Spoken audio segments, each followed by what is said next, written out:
Hello everyone, welcome to study IQ। इस video में मैं आपको बताऊंगा रीजनल रूरल बैंक्स के सबसे important statistics from the financial year 2023, यानी कि वो साल जो 31 मार्च 2023 को ख़त्म हुआ था। 1 अप्रैल 2022 से 31 मार्च 2023 फाइनेंशियल ईयर 2023 में रीजनल रूरल बैंक के स्टैटिस्टिक्स क्या रहे। ये सारा डेटा नाबार्ड की एनुअल रिपोर्ट से लिया गया है, एकदम ऑथेंटिक डेटा है जो मैं आपके साथ शेयर करूंगा। इनफैक्ट काफ़ी बड़ी रिपोर्ट है, 196 पेजेस की, आपको वो नहीं पढ़नी है। वो रिपोर्ट पूरी मैंने पढ़ ली है और आपके लिए जो इंपॉर्टेंट है वही मैं इस वीडियो में कवर करूंगा। ठीक है, तो सबसे पहले 43 जो रीजनल रूरल बैंक इंडिया में है, ये हैं वो सारे। इसके बारे में मैंने एक वीडियो बनाया था, RRB know the most important fact. आप उसको देख सकते हैं कि वो 43 जो है उनमें पहला कौन सा था और वो सब आप देख सकते हैं। ठीक है, ये है हमारे 43 रीजनल रूरल बैंक जो आज की तारीख में भारत में ऑपरेशनल हैं।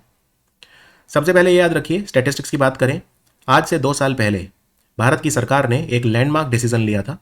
और वो लैंडमार्क डिसीजन क्या था कि हम रीजनल रूरल बैंक को पुनर्पूंजीकरण करेंगे, रिकैपिटलाइज करेंगे, क्योंकि रीजनल रूरल बैंक काफ़ी नुकसान में जा रहे थे, काफ़ी ज़्यादा उनके अंदर पैसों की कमी थी। और आप जानते हैं बैंक के पास जब सफिशिएंट कैपिटल नहीं होता, ट्विन बैलेंस शीट प्रॉब्लम हो जाती है कई बार, इस वजह से कई बार NPS बढ़ जाते हैं, बहुत सारे रीजंस होते हैं। तो रिकैपिटलाइज जो सरकार ने कहा था, कितना अमाउंट कहा था, ये एक अच्छा MCQ है, 10,890 करोड़, यानी ऑलमोस्ट 11,000 करोड़। आपको याद रखने में आसानी होगी, ऑलमोस्ट 11,000 करोड़। तो 10,890 करोड़ रुपया था एग्जैक्ट। इसमें से 50% हमारी सरकार ने कहा था हम डालेंगे और बाकी 50% वो ड्यूरिंग द टाइम रेज कर लेंगे। तो 10,890 करोड़ ये पैसा वो है जो सरकार ने डिसीजन लिया था कि इतना पैसा 2 साल में, यानी फाइनेंशियल ईयर 22 और जो अभी खत्म हुआ है फाइनेंशियल ईयर 23, इसमें हमें रिकैपिटलाइज करना है। और उसी के बाद से रीजनल रूरल बैंक ने 3 साल के लिए एक वायबिलिटी प्लान स्टार्ट किया, क्योंकि रीजनल रूरल बैंक अनसस्टेनेबल हो रहे थे, अनवायबल हो रहे थे। तो उन्होंने कहा ठीक है, हम एक 3 साल के लिए वायबिलिटी प्लान बनाते हैं, क्योंकि अब हमारे पास पैसा आ रहा है। इस पैसे को हम कहाँ खर्च करेंगे? इस पैसे को हम एक्सपेंशन में खर्च करेंगे, डाइवर्सिफिकेशन में खर्च करेंगे, यानी नए नए और सेवाएं देने में खर्च करेंगे। कॉर्पोरेट गवर्नेंस बहुत इंपॉर्टेंट है। कॉर्पोरेट गवर्नेंस मतलब कंपनी के अंदर प्रबंधन कैसा है, मैनेजमेंट कैसा है, कैसा काम चल रहा है, ह्यूमन रिसोर्स कैसे हैं, राइट। तो वो कल्चर हम ठीक करने के लिए यूज़ करेंगे। कॉर्पोरेट गवर्नेंस जो है, एसेट क्वालिटी इंप्रूव करने के लिए खर्च करेंगे, टेक्नोलॉजी लेके आएंगे हम RRBs में, इन सब के लिए हम खर्च करेंगे ये 10,890 करोड़। और परफॉर्मेंस जो है RRBs का बहुत ही सिग्निफिकेंटली इंप्रूव हुआ है ड्यूरिंग द फाइनेंशियल ईयर 2022-23। तो फाइनेंशियल ईयर 23 में RRBs का जो परफॉर्मेंस है बहुत इंप्रूव हुआ है। कैसे? ये सारे डेटा आपको हमेशा याद रखने हैं। अगर मैं आपसे पूछूं, इंटरव्यू में पूछूं, मान लो कि जो RRB है, क्या वो इस समय भारत में अच्छा कर रहे हैं या खराब कर रहे हैं, तो आप कहेंगे बहुत अच्छा कर रहे हैं और उसके लिए आप फिगर्स देंगे। RRBs ने, अगर मैं सारे 43 RRB मिला दूं भारत के, उनका मिला के जो टोटल प्रॉफिट था वो था 4,974 crore during the financial year 23। Understood? Capital adequacy ratio रखना होता है 9%। 9% मिनिमम होना चाहिए, जितना ज़्यादा उतना अच्छा है, क्योंकि जितना ज़्यादा हो उतना मतलब बैंक जो है स्टेबल है। तो कैपिटल एडिक्वेसी रेशो 13.43% था जब फाइनेंशियल ईयर 23 खत्म हुआ तब। सो 13.43 एक बहुत ही अच्छा शानदार कैपिटल एडिक्वेसी रेशो है सारे बैंक्स का। अगर मैं एवरेज देखूं तो कंसोलिडेटेड कैपिटल एडिक्वेसी रेशो 13.43 जब फाइनेंशियल ईयर 23 खत्म हुआ। अगर मैं NPS की बात करूं, NPS अभी भी थोड़े से ज़्यादा हैं, 7.28% है, लेकिन पिछले 7 सालों में ये सबसे कम है, यानी अगेन इंप्रूवमेंट की तरफ है। देखिए, NPA जो होते हैं ना, वो 6% से ज़्यादा नहीं होने चाहिए। किसी भी बैंक में जो नॉन परफॉर्मिंग एसेट होते हैं, ग्रॉस NPA, वो 6% ज़्यादा नहीं होने चाहिए। तो थोड़े से अभी भी मैं कहता हूँ ज़्यादा की तरफ है, लेकिन कोई बात नहीं, इतनी घबराने वाली बात नहीं है, क्योंकि पिछले 7 सालों में सबसे कम है ये ग्रॉस NPA। CD रेशो क्या होता है? CD रेशो हमारे जो रीजनल रूरल बैंक का था वो 67.5% था, जो कि पिछले 15 सालों में सबसे ज़्यादा है। तो इससे पहले मैं आगे बढ़ूँ, आपको बता दूँ CD रेशो क्या होता है। बड़ा आसान है समझना। CD रेशो होता है क्रेडिट टू डिपॉजिट रेशो। वैसे RBI की कोई ऐसी गाइडलाइन नहीं है कितना होना चाहिए, लेकिन जनरली ऐसा माना जाता है 65 से 75% के बीच में ठीक माना जाता है। ठीक है, मैं फिर से रिपीट करता हूं, जो CD रेशो होता है, यानी कि क्रेडिट मतलब यहाँ पे लोन, कि एक बैंक कितना लोन दे रहा है, यानी बैंक के एडवांसेस कितने हैं। तो यहाँ पे आप देखिए, टोटल एडवांसेस मतलब लोन या एक्सपोजर भी आप इसे बोल सकते हैं। तो जो बैंक्स का टोटल एक्सपोजर है वो डिवाइडेड बाय जो टोटल डिपॉजिट आ रहे हैं इनटू 100, इसको बोलते हैं CD रेशो या क्रेडिट टू डिपॉजिट रेशो। 65 से 75 ये ठीक रहता है, तो इनका 67.5% जो है वो ठीक है। ठीक है, अब ये ज़्यादा कम और ज़्यादा बहुत ज़्यादा हो जाए तो क्या दिक्कत है? अगर लेट सपोज मैं कहता हूं कि कोई बैंक है उसका CD रेशो 90% है, इसका मतलब क्या है? इसका मतलब ये है 90/100, यानी हर 100 रुपए जो बैंक में डिपॉजिट हो रहे हैं उसमें वो 90 रुपए लोन दे रहा है। तो ये तो बहुत ज्यादा है, क्योंकि वरना फिर वो कैपिटल एडिक्वेसी रेशो कैसे मेंटेन कर पाएगा? अगर हर 100 रुपए डिपॉजिट हो रहे हैं 90 वो लोन दे देता है तो बैंक काफी वीक हो सकता है, कल को बैंकरप्ट हो सकता है, राइट? तो ये काफी ज्यादा है। इसी तरह मान लीजिए अगर मैं कहता हूं किसी बैंक का CD रेशो लेट सपोज 48% है, इसका क्या मतलब है? इसका मतलब बैंक में डिपॉजिट तो ज्यादा आ रहा है लेकिन वो उसको क्रेडिट नहीं दे पा रहा है, तो बैंक के प्रॉफिट कम होंगे। फिर हर 100 रुपए में सिर्फ 48 रुपीज ही वो लोन दे पा रहा है, तो ये भी उतना अच्छा नहीं है। तो बहुत ज्यादा भी नहीं होना चाहिए और बहुत कम भी नहीं होना चाहिए। अंडरस्टूड? तो बहुत लो अगर रेशो है, इसका मतलब बैंक अपने रिसोर्सेज का अच्छा यूटिलाइजेशन नहीं कर पा रहा है, यानी क्रेडिट ग्रोथ बहुत ही पुअर है, क्योंकि डिपॉजिट तो ठीक आ रहे हैं लेकिन वो लोन नहीं दे पा रहा है। और अगर बहुत ज्यादा है तो भी दिक्कत है, क्योंकि फिर मतलब बहुत ज्यादा वो लोन दे रहा है तो कैपिटल एडिक्वेसी और एसेट क्वालिटी उसकी कम हो जाएगी। अब नाबार्ड सुपरवाइज करता है हमारे रीजनल रूरल बैंक को, और उसके लिए उसने एक नया पोर्टल बनाया है जिसका नाम है RRB दर्पण। RRB दर्पण। RRB दर्पण कब बना है? फाइनेंशियल ईयर 2023 में ही बना है। और जब बात हुई वायबिलिटी प्लान की, जो 3 साल के लिए शुरू किया था रीजनल रूरल बैंक्स ने, उसी को इंश्योर करने के लिए RRB दर्पण पोर्टल बनाया था। नाबार्ड के पास एक पोर्टल और है, वो है एनश्योर पोर्टल। एनश्योर पोर्टल जो नाबार्ड का है वो भी यूज होता है सुपरवाइज करने के लिए, और RRB जो है उनको रेगुलेट करता है RBI और सुपरवाइज करता है नाबार्ड। अंडरस्टूड? सुपरविजन 2 तरह का होता है, ऑन साइट और ऑफ साइट। ऑन साइट मतलब बैंक के अंदर जाके इंस्पेक्शन करना, और ऑफ साइट मतलब RRB अपना सारा डेटा एनश्योर पोर्टल पे डाल देते हैं और वहां पे फिर नाबार्ड उनको देख सकता है, चेक कर सकता है। अब ये देखिए, ये नाबार्ड की एनुअल रिपोर्ट से मैंने डेटा लिया है। इनफैक्ट मैंने डायरेक्ट स्क्रीनशॉट लिया है, जिससे डेटा में किसी तरह की कोई त्रुटि या कुछ ऐसा ना हो। तो भारत में कितने RRB हैं? 43। ठीक है, 43। और यहां पे आप देख सकते हैं कि टोटल डिपॉजिट कितना है, ये 43 रीजनल रूरल बैंक में मिला के डिपॉजिट कितना है। तो आपको ये वाली टेबल फॉलो करनी है, क्योंकि लेटेस्ट है फाइनेंशियल ईयर 2023 की। 43 RRB हैं, उनमें मिला के 6,08,000 करोड़। आप अगर रफली बोलेंगे 6 लाख करोड़ के डिपॉजिट है, उतना भी काफी है, इंटरव्यूअर उससे भी इंप्रेस हो जाएगा। लेकिन रफली 6 लाख करोड़ के डिपॉजिट है। कोई पूछे RRBs इंपॉर्टेंट क्यों है? भाई बिल्कुल इंपॉर्टेंट है, 6 लाख करोड़ के डिपॉजिट है उनमें। और ये ज्यादा डिपॉजिट आप जानते हैं Tier 2 Tier 3 रूरल एरियाज यहां से आते हैं, राइट? तो ये 6 लाख करोड़ के डिपॉजिट। बाकी और जो फिगर्स हैं उतने इंपॉर्टेंट नहीं है, जैसे बोरोइंग्स वगैरह, ये आप छोड़ सकते हैं। अच्छा, ये देखिए सबसे इंपॉर्टेंट ये है प्रॉफिटेबिलिटी।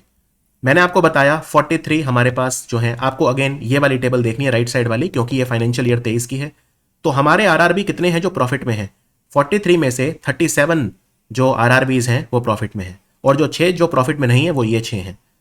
सबसे ज्यादा नुकसान दिया है फाइनेंशियल ईयर 2023 में असम ग्रामीण विकास बैंक, इसका लॉस था 137 करोड़।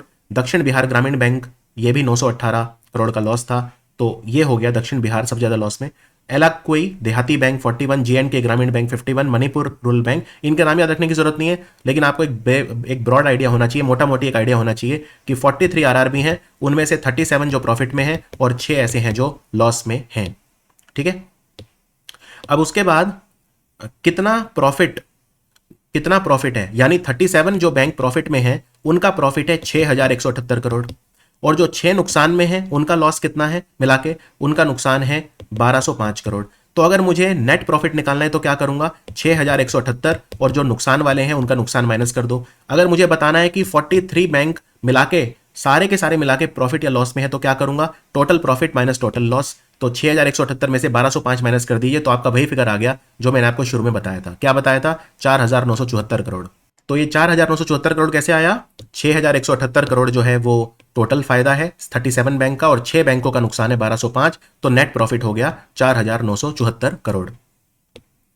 उसके बाद कुछ और इंपॉर्टेंट हम रेशियोज देखते हैं, जैसे CD रेशो मैंने आपको बताया 67.5, तो ये सेटिस्फैक्ट्री है, इसमें कोई वो नहीं है। कैपिटल एडिक्वेसी रेशो सारे बैंकों का मिला दें अगर तो 13.5, which is again very good, right? 9% से ज्यादा होना चाहिए। इनफैक्ट सिर्फ हमारे 9 ऐसे रीजनल रूरल बैंक हैं जो 9% से कम जिनका कैपिटल एडिक्वेसी है, तो वो भी कैचअप कर जाएंगे क्योंकि वायबिलिटी प्लान चल ही रहा है। अब बात करते हैं gross non performing asset ratio. Gross NPA ratio थोड़ा सा ज्यादा है 7.3, ये 6% से कम होना चाहिए आइडियली, 7.3 है। फिर नेट NPA कितना है? तो नेट NPA है 3.2, ये डेटा आपको याद रखने हैं। नेट NPA रेशो इज 3.2 और ग्रॉस NPA जो है that is 7.3%। Provision coverage ratio ये थोड़ा सा वरिंग है 59.2, कितना होना चाहिए आरबीआई के हिसाब से प्रोविजन कवरेज रेशो? 70% तो होना चाहिए। आरबीआई कहता है कि मैं कंफर्टेबल हूं, अगर 70% पीसीआर है तो मैं कंफर्टेबल हूं। अब ये पीसीआर क्या होता है? प्रोविजन कवरेज रेशो ये होता है बेसिकली कि total provision divided by gross NPA into 100। यानी एक जो बैंक है उसमें ग्रॉस नॉन परफॉर्मिंग एसेट कितने हैं और कितने ऐसे हैं जिनके लिए बैंक प्रोविजन कर सकता है, राइट? तो अपनी वो बैलेंस शीट में फिर उसको एक लॉस दिखा देगा और उसके लिए प्रोविजन कर देगा।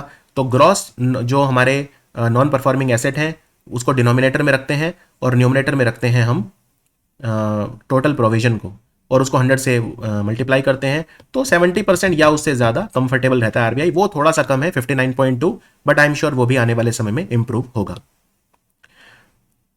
तो सबसे ज़्यादा प्रॉफिट है ये नेट प्रॉफिट 4,974 करोड़, पिछले मतलब हाईएस्ट एवर आज तक के इतिहास में सबसे ज़्यादा। इतना प्रॉफिट कभी भी आरआरबीज ने नहीं दिया, राइट? जीएनपीए जो 7.28% है ये सबसे कम है पिछले 7 सालों में। सीडी रेशो पिछले 15 सालों में सबसे अच्छा है ये। Highest ever capital adequacy ratio है ये 13.43%, हाईएस्ट एवर, राइट? और अगर आप कंसोलिडेटेड बिजनेस देखें तो 10 लाख करोड़ से ज़्यादा है। मैंने आपको बताया था 6 लाख करोड़ से ज़्यादा के तो डिपॉजिट ही हैं और लगभग 4 लाख करोड़ के आसपास वो लोन दिया है उन्होंने रफली। तो जो टोटल बिजनेस कर रहे हैं वो यानी कि डिपॉजिट और जो क्रेडिट है दोनों को अगर आप मिला दें 10 लाख करोड़ से ज़्यादा, तो इसी से पता चलता है कि कितने इंपॉर्टेंट हैं आरआरबीज हमारी इकोनॉमी के लिए। और इन्होंने बहुत इंपॉर्टेंट रोल प्ले किया है फाइनेंशियल इंक्लूजन स्कीम्स में, राइट? जनधन योजना वगैरह इनमें जो अकाउंट खुलते हैं वो भी बहुत ज़्यादा आरआरबीज में खुले हैं। उसके बाद जो 43 आरआरबीज हैं इनको स्पॉन्सर कौन करता है? तो इनको 12 बैंक हैं, 12 शेड्यूल्ड कमर्शियल बैंक जो स्पॉन्सर करते हैं, जिनमें 11 सरकारी हैं पब्लिक सेक्टर बैंक और एक प्राइवेट है। मैं रिपीट करता हूं, 12 स्पॉन्सर हैं 43 आरआरबीज के, इनमें 11 सरकारी बैंक हैं, 12 में से 11, और एक प्राइवेट है। ये जो एक प्राइवेट है वो है जम्मू कश्मीर बैंक। जम्मू कश्मीर बैंक जम्मू कश्मीर ग्रामीण बैंक को स्पॉन्सर करता है, वो प्राइवेट बैंक है जम्मू कश्मीर बैंक। और 11 में जो एक सरकारी बैंक नहीं करता, क्योंकि 12 सरकारी बैंक है, वो है Punjab and Sindh bank. Punjab Sindh bank एकमात्र सरकारी बैंक है जो किसी भी रीजनल रूरल बैंक को स्पॉन्सर नहीं करता। समझ में आया आपको? तो टोटल ब्रांचेस कितनी है हमारी रीजनल रूरल बैंक की इंडिया में? 21,995। आप रफली बोल सकते हैं 22,000 ब्रांचेस हैं। टोटल रीजनल रूरल बैंक की ब्रांचेस जो है इंडिया में वो हैं 22,000 ब्रांचेस। कहां कहां पे हैं ये? 26 स्टेट्स और 3 यूनियन टेरिटरीज में हैं। जिन यूनियन टेरिटरीज में हैं आरआरबीज वो हैं पुदुचेरी, जम्मू कश्मीर और लद्दाख, और बाकियों में आरआरबी नहीं है। और 26 स्टेट में है तो जो 2 स्टेट हैं जिनमें नहीं है, गोवा और सिक्किम में कोई भी रीजनल रूरल बैंक नहीं है, उसके अलावा सब में है। और पंजाब सिंध बैंक एकमात्र एक सरकारी बैंक है जो किसी भी को स्पॉन्सर नहीं करता। और जम्मू कश्मीर बैंक एकमात्र प्राइवेट बैंक है जो एक आरआरबी को स्पॉन्सर करता है। फिर एक इंपॉर्टेंस ये भी है कि 92% जो ब्रांचेज हैं आरआरबी की, ये 22,000 ब्रांचेज हैं लगभग, इनमें जो 92% ब्रांचेज हैं वो रूरल या सेमी अर्बन एरियाज में हैं। ये है जम्मू कश्मीर ग्रामीण बैंक जिसकी मैं बात कर रहा था। जम्मू कश्मीर ग्रामीण बैंक को स्पॉन्सर एक प्राइवेट बैंक करता है, जम्मू कश्मीर बैंक। उसके बाद अगर हम कंपेयर करें रीजनल रूरल बैंक को, हम शेड्यूल्ड कमर्शियल बैंक से अगर कंपेयर करें, वैसे रीजनल रूरल बैंक एक तरह के शेड्यूल्ड कमर्शियल बैंक ही होते हैं, लेकिन हमें कंपैरेटिव एस्टिमेट करना होता है। तो डिपॉजिट देखिए, डिपॉजिट में जो ईयर ऑन ईयर ग्रोथ है, ये जो ऑरेंज कलर में है ये है शेड्यूल्ड कमर्शियल बैंक, और जो ये है ब्लू ये है रीजनल रूरल बैंक, सारे मिला के। तो डिपॉजिट जो देखने को ग्रोथ मिल रही है उसमें फाइनेंशियल ईयर 23 में डिपॉजिट ग्रोथ देखने को मिली आरआरबीज में 8.2%, यानी डिपॉजिट बढ़ रहे हैं। लेकिन शेड्यूल्ड कमर्शियल बैंक के विद रिस्पेक्ट कम है। शेड्यूल्ड कमर्शियल बैंक में जो ग्रोथ थी वो 10.1 थी। लोन्स की ग्रोथ देखते हैं, शेड्यूल्ड कमर्शियल बैंक में जो ग्रोथ थी सब मिला के वो थी 15.8%, उसके मुकाबले आरआरबीज में वो ग्रोथ थोड़ी सी कम थी लोन्स में। कासा डिपॉजिट जो होते हैं हमारे, कासा डिपॉजिट समझते हैं आप, current account saving account, demand deposit जो होते हैं, तो कासा डिपॉजिट में आप देखिए ग्रोथ रीजनल रूरल बैंक में ज्यादा है compare to scheduled commercial banks. तो ये एक और चीज है जो आपको बताती है रीजनल रूरल बैंक में, मैंने आपको बताया था 6 लाख करोड़ के डिपॉजिट है, तो डिपॉजिट में जबरदस्त जो कासा डिपॉजिट है उनमें जबरदस्त ग्रोथ देखने को मिल रही है रीजनल रूरल बैंक में, शेड्यूल्ड कमर्शियल बैंक से भी ज्यादा। और सीडी रेशो हमारे जो रीजनल रूरल बैंक है 67.5% रही, और लेकिन हमारे शेड्यूल्ड कमर्शियल बैंक में 75.7% है। तो उस वहां थोड़ा और अच्छा यूटिलाइजेशन डिपॉजिट्स का हो सकता है आरआरबीज में। क्योंकि अगर आपसे इंटरव्यू में पूछें आरआरबीज में सुधार के क्या चांसेस हैं, सुधार के क्या मौके हैं, तो आप कहिए सर डिपॉजिट अच्छे आ रहे हैं लेकिन थोड़ा सा और अच्छा सीडी रेशो हो सकता है। तो ये था हमारा वीडियो आरआरबी के स्टैटिस्टिक्स। मैंने बहुत ही शॉर्ट, कंसाइज और क्रिस्प वे में आपको समझा दिए सारे स्टैटिस्टिक्स जो आपको याद रखने हैं। मैंने जैसा कहा, आपको 196 पेजेस की रिपोर्ट अब पढ़ने की कोई ज़रूरत नहीं है नाबार्ड की, और वो रिपोर्ट समझनी भी बहुत कठिन है। उस रिपोर्ट में से आपके लिए, आपके लेवल तक के लिए जो चीज़ें थी वो मैंने आपको बता दी। इससे ज़्यादा आपको पढ़ने की ज़रूरत नहीं है। मैं आपको बता दूं, अगर आप तैयारी कर रहे हैं IBPS PO, SBI PO या आने वाले जो भी एग्जाम है सबकी, बैंक एग्जाम खास तौर पे, तो मेरा करंट अफेयर बैच आप बाय कर सकते हैं। 2700 रुपये इसका प्राइस है 1 साल के लिए। ये बहुत ही ज़्यादा सीरियस एस्पिरेंट्स के लिए है। इसमें कोई बकवास नहीं, सिर्फ काम की बात होती है। पहले मिनट से आखिरी मिनट तक सिर्फ जो मेरा स्टाइल है, only content, only high saturated knowledge, right. तो मन बना के आइए। 20 मिनट का वीडियो होता है डेली सिर्फ, और उसमें इतना मिल जाता है कि जो 2-3 घंटे के बराबर आपको उसको डाइजेस्ट करने में लगते हैं, वो लेवल रहता है वीडियोज़ का। तो अभी आप सेल चल रही है तो 1999 में ले सकते हैं। इस QR कोड को स्कैन करिए, सारी जानकारी आपको वहाँ पे मिल जाएगी। तो मिलते हैं रीजनल रूरल बैंक के फिर किसी और इंपॉर्टेंट वीडियो में। मेरा फ्री इंटरव्यू बैच है ये, एक तरह से आपकी फ्री तैयारी मैं यूट्यूब पर करा रहा हूँ। अगर आपका सिलेक्शन हो तो मुझे दुआ में ज़रूर याद रखना, बस इससे ज़्यादा कुछ नहीं। Thank you for watching study IQ।